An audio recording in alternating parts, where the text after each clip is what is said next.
Bienvenue dans le module du suivi de projet. Notre projet est en cours et nous allons maintenant effectuer le suivi. C'est-à-dire qu'on va saisir des données qui nous permettent de visualiser et comprendre si le projet évolue normalement ou bien est-ce qu'il y a des anomalies. Dans le cas d'anomalies, le chef de projet ou le comité de pilotage vont devoir intervenir dans le projet. C'est Christian de Vision 6D et on va regarder comment on fait ça avec MS Project. Dans cette partie, nous prenons le projet CRM qui est l'implémentation d'un Customer Relation Management System dans une entreprise.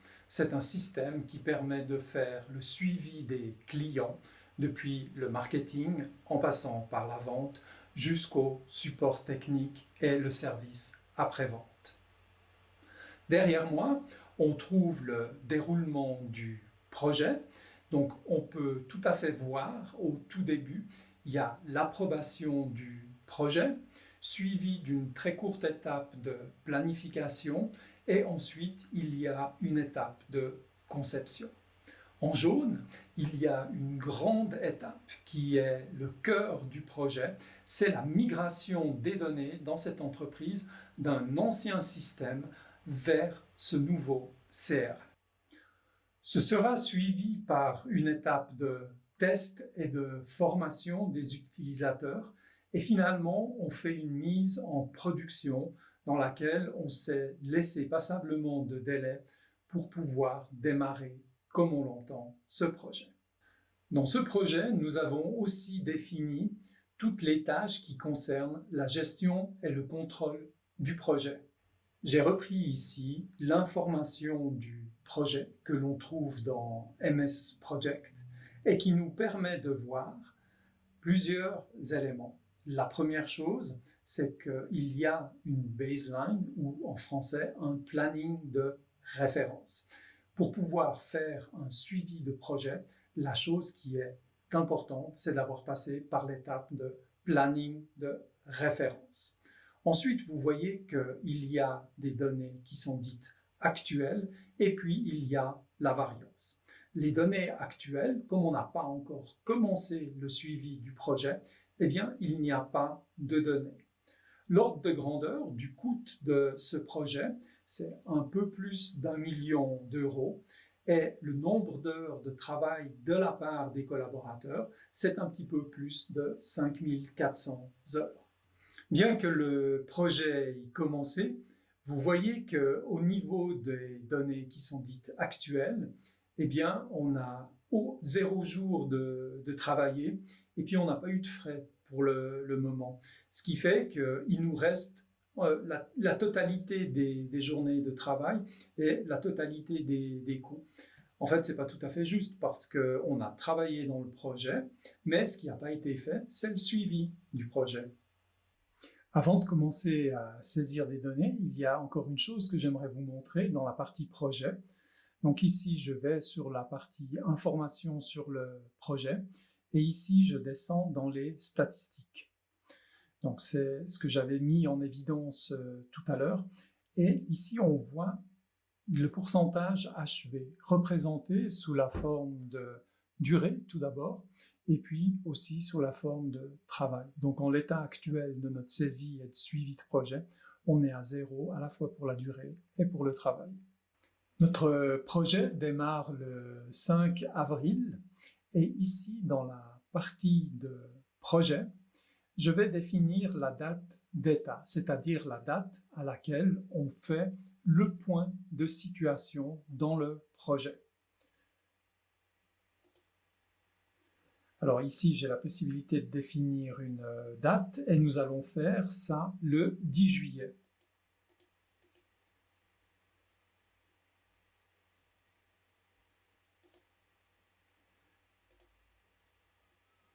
Donc on a défini une date d'état, il n'y a rien de particulier qui s'est passé dans le projet.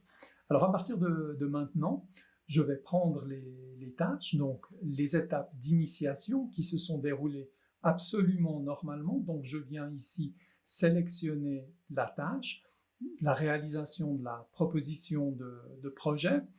Donc, je reviens ici dans les parties tâches et ici dans le groupe planifié, vous voyez que j'ai des états que je peux définir pour une tâche.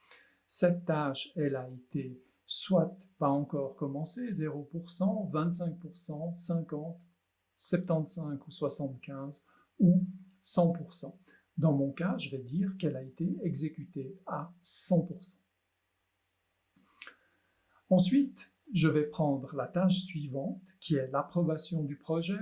En fait, c'est un jalon, il n'y a pas grand-chose à dire, si ce n'est que ça a été réalisé à son tour.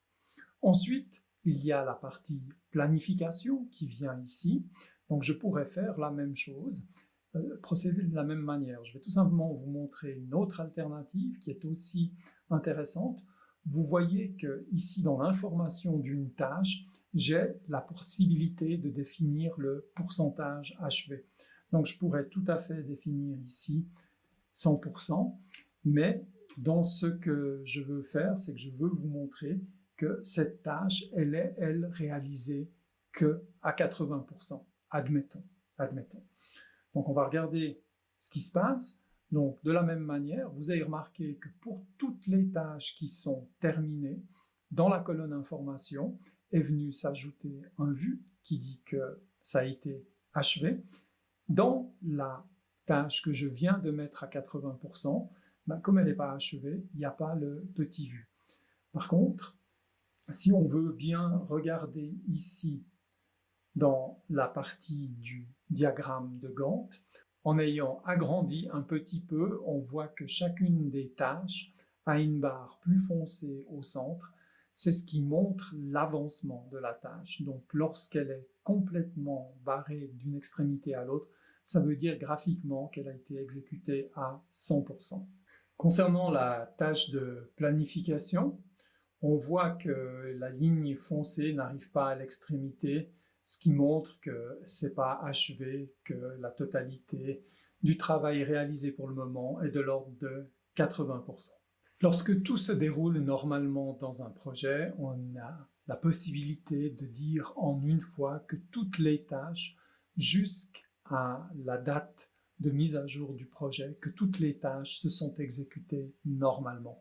Pour cela, on va dans la partie projet, et puis on a la possibilité dans la partie état, au même endroit que la date d'état, de mettre à jour le projet. On a une boîte de dialogue qui s'ouvre et qui nous demande si on veut définir que le pourcentage achevé est de 0 à 100%. Et puis, on a la possibilité d'avoir plutôt une information binaire en disant soit c'est 0%, soit c'est 100%. Et puis, on peut encore définir par tâche, soit un groupe de tâches sélectionnées ou l'ensemble du projet.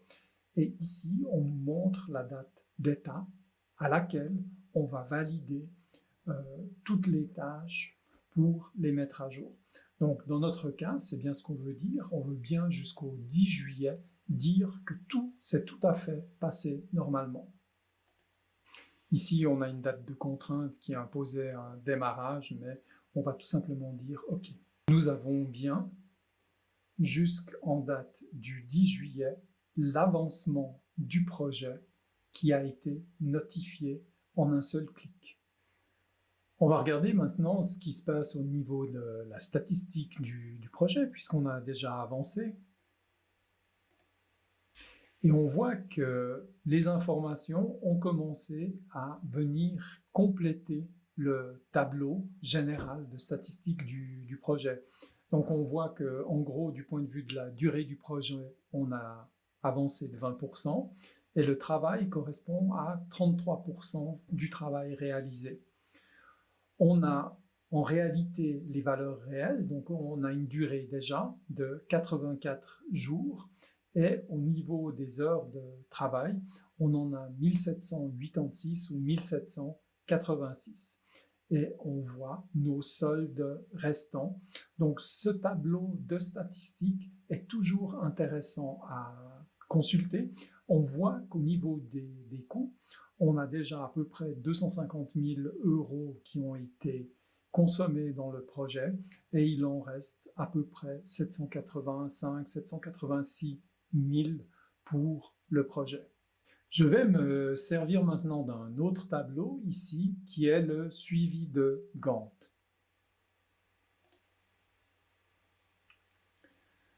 L'intérêt de ce tableau, c'est qu'il reprend toutes les tâches, il reprend le même graphique, mais il nous montre en parallèle de la tâche quel est le pourcentage d'achèvement de cette tâche.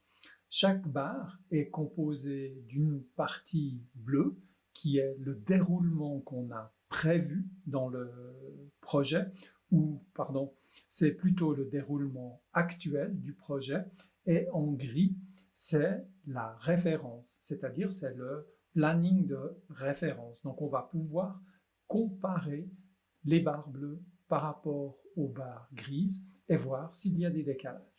Il y a encore un autre élément qui est intéressant à changer, c'est de se rendre dans la partie affichage, donc l'onglet affichage. Et puis ici, dans le groupe des données, on voit qu'on a des sélections pour les tables et nous allons prendre ici la table de suivi. Alors la table de suivi fait apparaître les pourcentages achevés avec la fin réelle prévue de chacune des tâches. Donc c'est un tableau qui est beaucoup plus facile pour le suivi de projet. En avançant dans le projet, ici on trouve une tâche intitulée Installation serveur. Et ça c'est le service informatique qui s'en charge. Dans le cadre de ce projet, ils se sont dit qu'ils allaient essayer une nouvelle version du système d'exploitation. Donc, ils vont commencer le travail un petit peu plus tôt. Et malheureusement, ce qui s'est passé, c'est bien souvent ce que l'on fait dans les essais pilotes, c'est que ça a duré plus longtemps que prévu. Donc, c'est ce que je vais rapporter ici dans le projet. Donc, pour faire ça, on pourrait saisir des données ici, mais je vais vous montrer un autre chemin qui est possible. Donc ici, dans la partie avancement conforme, donc dans le groupe planifié, on a une flèche qui nous permet de voir la possibilité ici de mettre à jour une tâche. Donc j'ouvre cette fenêtre qui vient ici, et vous voyez que la date de début, c'était le 16 juillet. Donc ici, je vais changer la date de début réelle. Donc, je vais aller au mois de juillet. Et puis là, ils avaient bien anticipé le tout. Ils avaient pris un petit peu d'avance en se disant qu'ils allaient commencer le début de semaine, le lundi 12. Et malheureusement, la durée a été plus longue. Donc, c'était prévu de terminer le 20. Et ici, dans le mois de juillet, on verra que ça s'est terminé aux environs du 29 juillet. Donc voilà ce que je peux saisir comme données à ce moment-là. Donc je dis OK pour l'ensemble de ces données. On voit que le tableau ici de suivi de Gantt, le tableau du suivi est venu se mettre à jour.